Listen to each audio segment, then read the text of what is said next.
Ladies and gentlemen, the President of the United States. My friends and fellow Americans, our men and our allies know that we have made no covenant with our government alone.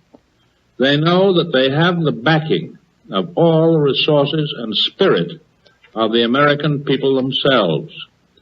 In that conviction alone lies the winning morale which no slave of a dictator can ever know. That is why I am glad to speak to you tonight about the National War Fund. It is a philanthropic federation with three simple aims.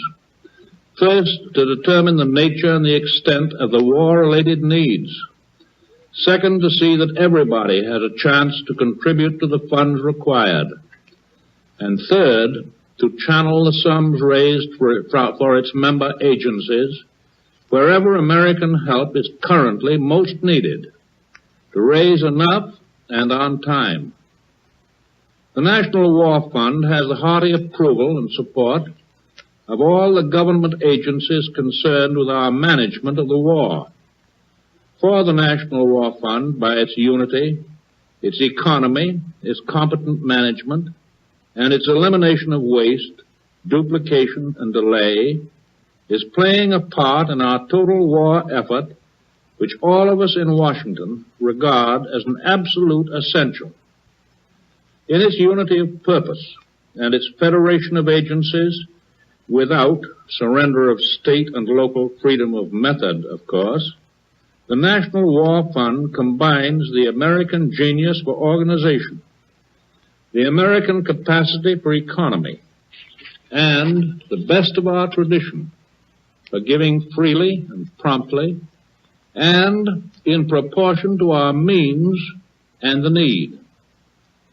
For these reasons, when your local war fund or community chest asks you to give, for our own forces, for our allies, and for the needs at home, I ask all of you to think about it carefully before you give. I ask you to remember that the USO is your share of what we're doing for our own fighting men and the forces behind the lines. I ask you to consider that War Prisoners' Aid does what no government can do.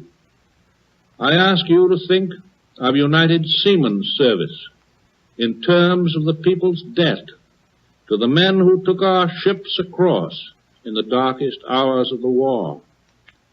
And I ask you not to forget that the people of Russia and China and of all the other United Nations, and especially the unfortunate, hungry men, women, and children of all the overrun and enslaved countries, see in your personal and friendly concern the brightest ray of hope and the greatest power for good in the world today, the sovereign voice of the people of the United States.